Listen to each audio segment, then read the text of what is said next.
Hi, folks. Puffin here with your Antifa News Briefa for September 25th, 2021.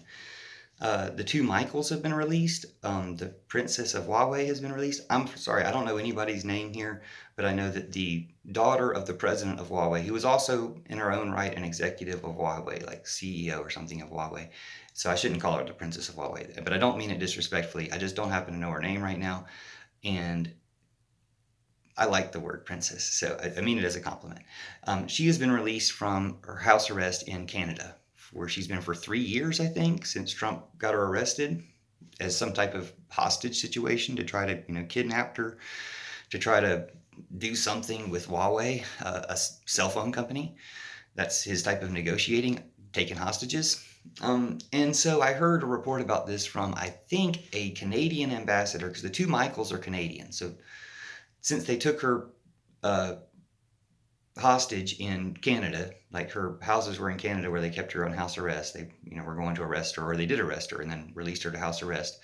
But she's been there, trapped there for 3 years.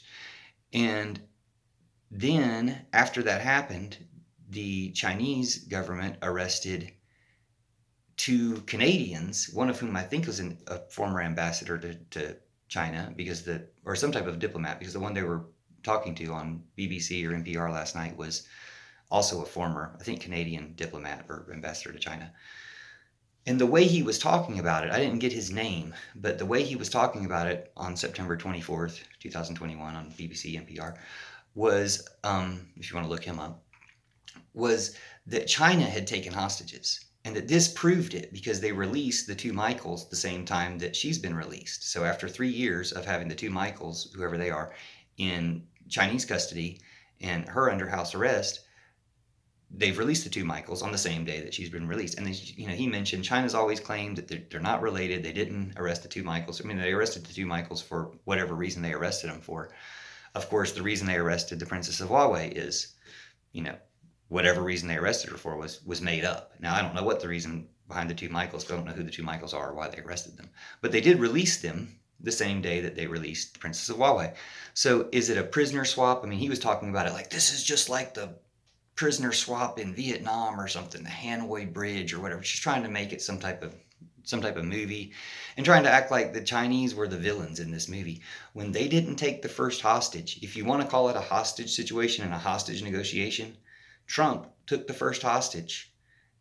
Like, sorry, but, hopefully whoever negotiated this, if other people have been taken hostage in this tete-a-tete, they, can release them as well. But I'm not for jail. I don't think anybody should be put in jail. You should be able to rehabilitate people, like actually not in a jail.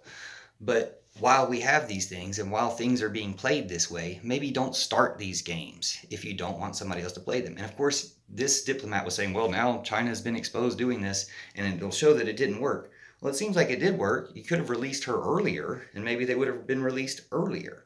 But again, the people who take the first hostage are the ones who start the whole start playing hostage. So don't take people hostage for political economic reasons. I mean, honestly, they took her hostage to promote American cell phone companies over a Chinese cell phone company. That's evil. That's fascist. Just give it up. We need to coordinate and cooperate in all sorts of ways, as shown by the Trump virus, trying to fight the Trump virus genocide, those of us who are actually trying to fight it, which is most countries besides the ones run by Putin puppets like Trump. But now that we're actually trying to fight it, we can actually learn to work together, fix global warming, fix all sorts of stuff. And we can fix this too. We can fix these stupid competitions where we can all work together and all profit and benefit, including the workers, benefit more from everybody working together. And we'll see the ways to do it. But I was just disgusted once again by all the ways we cover China in Western media, painting them out to be a bad guy when we're always the worst guy and we're always the ones starting the spats. So just sorry to China, sorry to Huawei and everyone, and sorry to the Princess of Huawei. I'm sorry I don't know your name, and I will look it up for future reports, but hopefully you'll be free from here on. So sorry about that, and welcome back to the two Michaels. I know that the ambassador guy was very glad to have his friend freed. And again, all people should be free. Let's free political prisoners everywhere. Let people vote. If you're afraid of what happens, Russia, if you're afraid of what happens if you let people out to vote, maybe you shouldn't be in power. Thanks for watching.